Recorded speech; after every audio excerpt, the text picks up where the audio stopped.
서양 고대 후기 한 플라톤주의자가 말하는 삶의 지혜에 대해서 말씀드리겠습니다.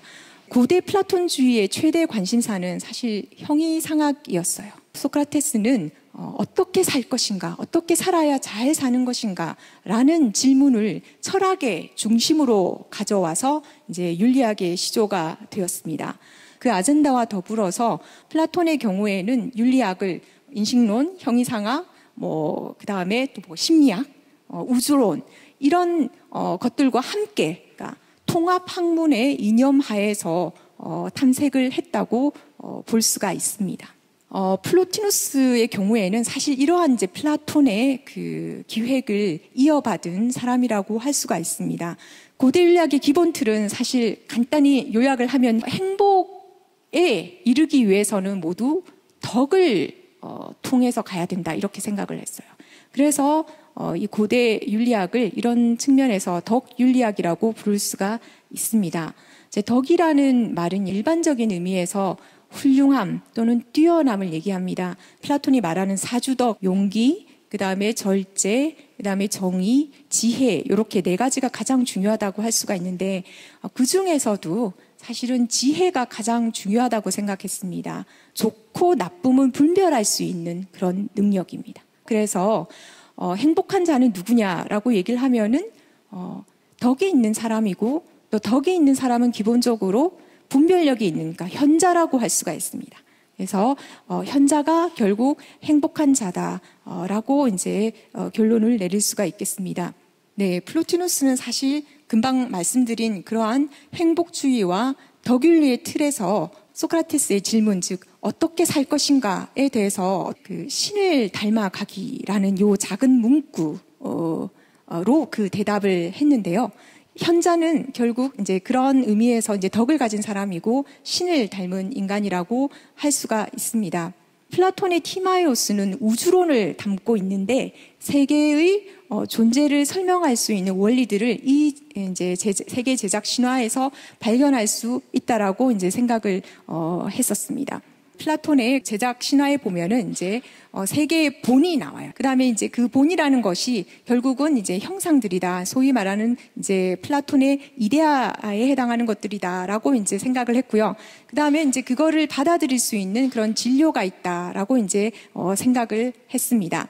그 다음에 이제 그 형상을 진료에다 넣는, 그럼으로써 이제 질서를 부여하는 이제 그러한 역할을 신적인 장인이 할 수가 있다고 생각했는데요. 그래서 신적인 장인을 이제 데미우르고스라고 이제 정신이라고 했습니다. 그런데 플로티누스 같은 경우에는 그 원리가 이제 세 가지가 나오는데 하나 좋음, 그 다음에 이제 정신, 그 다음에 영혼 이렇게 나오죠. 이 세 가지 이제 형이상학적 원리들을 이제 플로티누스가 신이라고 불렀고요. 플로티누스가 여기에서 말하는 형이상학적 원리들이란 그런 추상적인 개념들이 아닙니다. 실제로 어떤 의미에서든 있는 그러한 이제 존재들이라고 할 수가 있습니다. 플로티누스의 경우에 좀 중요한 점이 뭐냐면 이 본이 그것을 바라보는 정신의 바깥에 있는 게 아니라 정신 안으로 들어오게 돼요. 그래서 그 본을 구성하는 그 플라톤의 이데아들이 결국은 신적인 정신의 생각이 됩니다.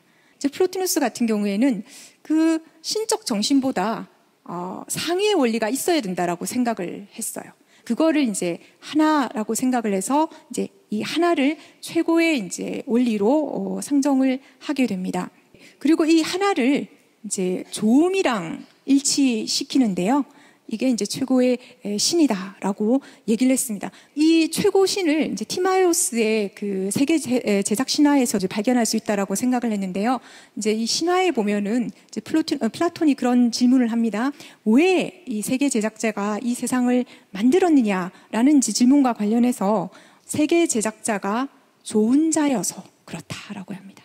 좋은 자여서 아가토스에서 전혀 누구에 대해서도 전혀 시기심이 없기 때문에 다른 모든 것들이 자기처럼 좋아지기를 원했는데 그래서 무질서를 질서로 이끌게 되었다라는 이제 얘기가 있어요. 결국 이 세계를 제작한 목적이 뭐냐라고 하면은 어떤 좋음이라고 할 수가 있죠.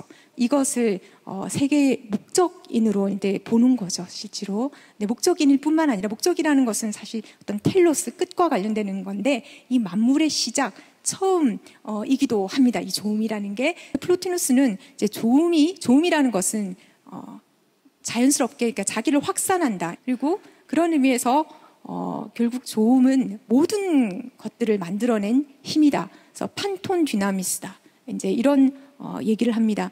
근데 조음은 이제 자신을 아낌없이 주면서도 자신을 잃지 않는 그런 어떤 샘과 같다. 뭐 이런 얘기도 합니다. 좀 굉장히 비유라고 할 수가 있죠. 조음에 대한 이해, 결과가 결국은 신적 정신이 가지고 있는 여러 가지 그러니까 질서의 원형들이라고 할 수 있는 그런 형상들이라고 할 수 있습니다. 이게 이제 아리스토텔레스의 관조적 정신이랑 비슷합니다.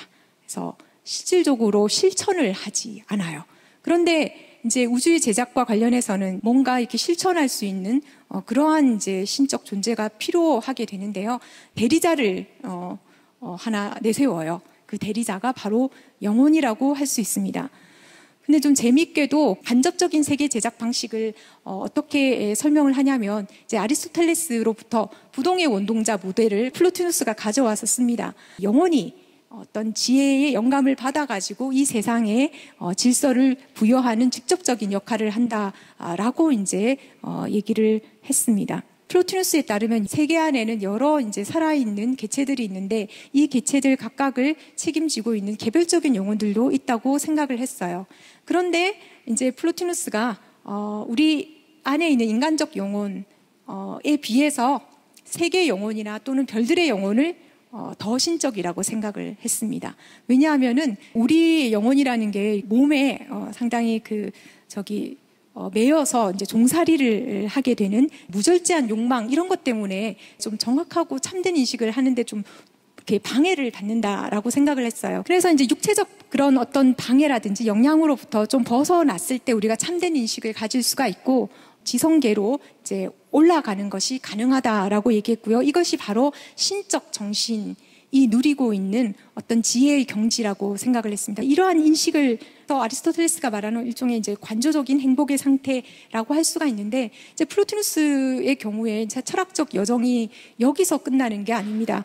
좀 더 도약을 해야 된다고 생각했어요. 그 경지가 이제 신비적 합일이라고 할 수가 있는데요. 그때 합일의 순간에 보는 자는 더 이상 보지 않고 구분하지도 않으며 둘이라고 여기지도 않고 대신 마치 다른 이가 된 것처럼 그 자신이 아니고 거기에서 자신에 속하지도 않고 저것에 속하게 되어 마치 중심을 중심과 결합한 것처럼 하나를 이룬다. 이거는 그야말로 보는 차원을 넘어서요. 조음과 하나가 되는 그런 이제 경지를 이 사람이 이제 꿈꿨다고 할 수 있습니다. 이게 바로 이제 철학의 종착지라고 이제 할 수가 있습니다. 국가의 509에 비해 보면은 이제 어떤 표현이 나오냐면 조음의 이데아가 힘과 품격에 있어서 존재의 저 너머에 있다 이런 표현이 나옵니다. 그래서 에페케이나 테스 우시아스라는 표현이 나오는데요. 플로티누스의 경우에는 이 표현에 굉장히 이제 중요성을 부여를 했다고 할 수가 있어요.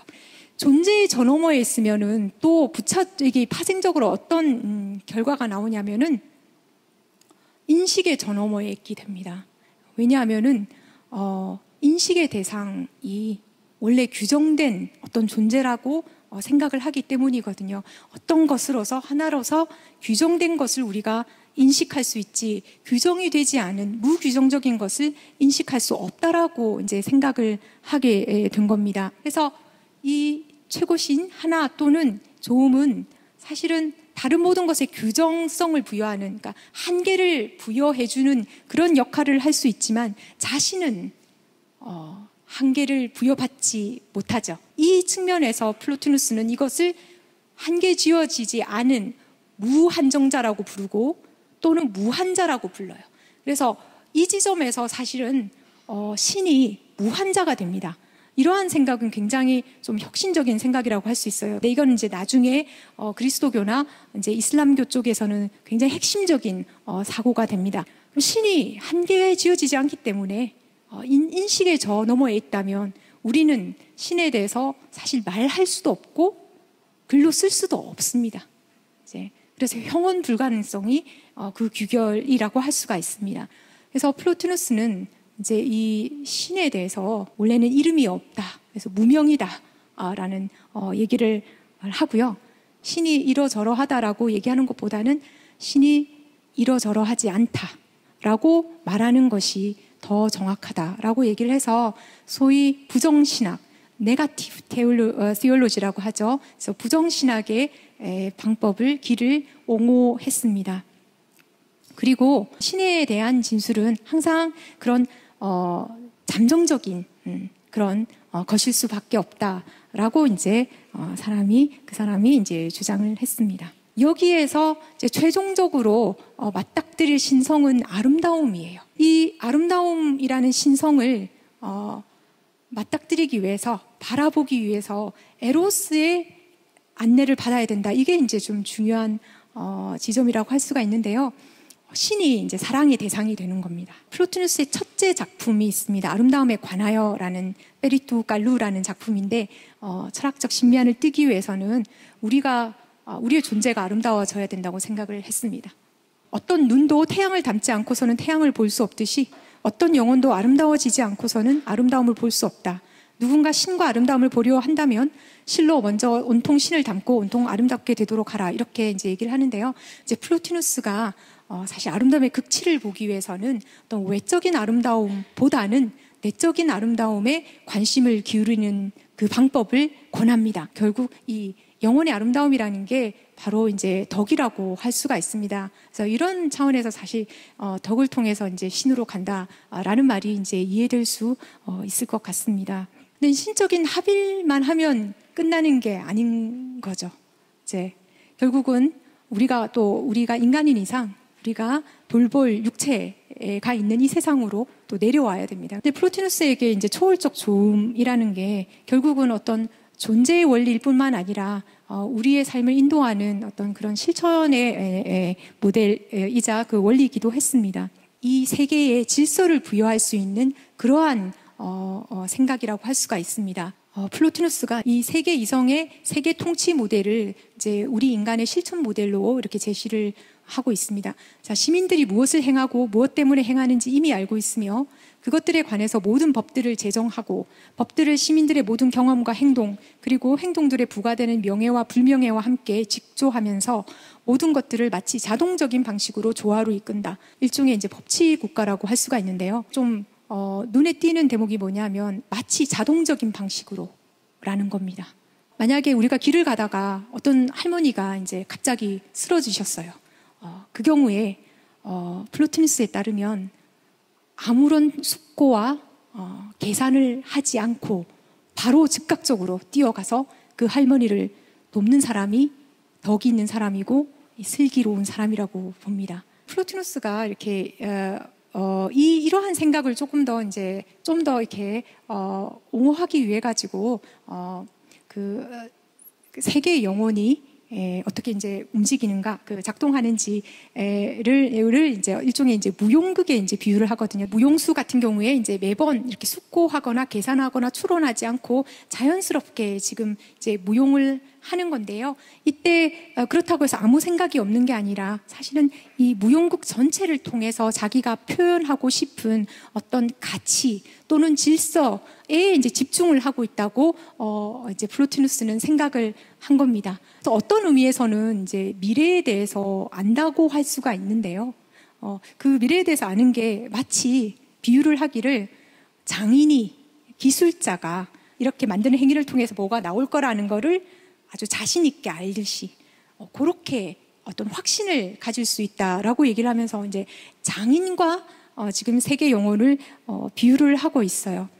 인간적인 기술자 같은 경우에는 사실은 자신에게 주어진 상황을 완전히 지배하는 건 좀 불가능하지만 어떤 어려움에 능동적이고 창의적으로 이제 대처할 수 있다라고 보았습니다. 이제 플로티누스가 생각하는 어떤 현자의 모습이 이런 사실은 기술자의 모습 또는 예술가의 모습과 비슷하다고 보시면 되겠습니다. 자신이 덕에 따라서 행동할 때 자기가 덕에 따라 한다는 것조차 의식하지 않는다고 합니다. 자의식을 포함하지 않는 많은 아름다운 활동들을 관조들이든 실천들이든 발견할 것이다. 책을 읽고 있는 사람은 그가 책을 읽고 있다는 것을 의식하는 것이 필연적이지 않다. 특히 그가 집중해서 책을 읽을 때는 그렇다. 용감한 사람도 그가 용감하며 용기에 따라 활동하고 있다는 것을 의식하지 않는다. 그가 그렇게 활동하는 만큼 덜 의식한다. 수천 가지 다른 경우도 있다. 의식들은 그것이 수반하는 활동들 자체를 흐릿하게 만들 위험이 있지만 활동들은 홀로 있을 때 순수하고 더 활동적이고 더 살아있다. 특히 현자들이 이런 상태에 있을 때 삶이 한층 더해지고 감각으로 분산되지 않고 자기 안에서 한 곳으로 집중한다. 자, 여기서 보시면 자의식이라는 것과 뭔가 감각, 지각, 이것과 좀 연결시킨다고 볼 수가 있어요. 여기에서 플로티누스는 이제 제가 보기에 그 현대 심리학에서 말하는 몰입 현상에 해당하는 것을 지금 말하고 있는 것으로 보입니다. 이 집중을 할 때 이 특징이 뭐냐면 자의식이 소실되는 거라고 얘기를 해요. 이럴 때 이제 우리가 그 가장 최적의 경험을 한다라는 이제 얘기를 했어요. 이러한 몰입 현상을 이 칙센트미하일 같은 경우에도 그 위대한 예술가라든지 숙련 기술자들한테서 최고 수준의 어떤 운동 선수들한테서도 이제 이런 플로우 현상이 이제 발견된다고 보고 있습니다. 네, 여기까지는 굉장히 이상적인 얘기를 좀 해왔는데요. 문제는 아무도 현자로 태어나지 않는다는 거죠. 현자는 결국 만들어지는 겁니다. 올바르게 행동할 수 있는 그런 성향을 덕이라고 얘기를 했는데 이러한 습성, 성향 같은 경우에는 습관화를 통해서 이게 얻어지는 겁니다. 또 습관화를 하기 위해서는 사실은 모델이 필요합니다. 아이가 만약에 절제 있는 행동을 이렇게 연습하기 위해서는 절제 있는 행동을 하는 어른이 필요해요. 모델이 필요해요. 그게 좀 중요합니다. 플로티누스의 이 윤리학을 이렇게 보시면은 사실은 그 스승의 역할이 굉장히 중요해요. 어떤 모델, 철학적 삶의 모델이 굉장히 이제 중요하다고 할 수가 있습니다. 제가 마지막으로 플로티누스의 영향을 받은 시인 가운데 예이츠의 시 한 구절로 이제 이 강연을 마무리하도록 하겠습니다. 한 구절만 읽겠습니다. 아, 현자들이여, 내 영혼에 노래하는 스승이 되어주어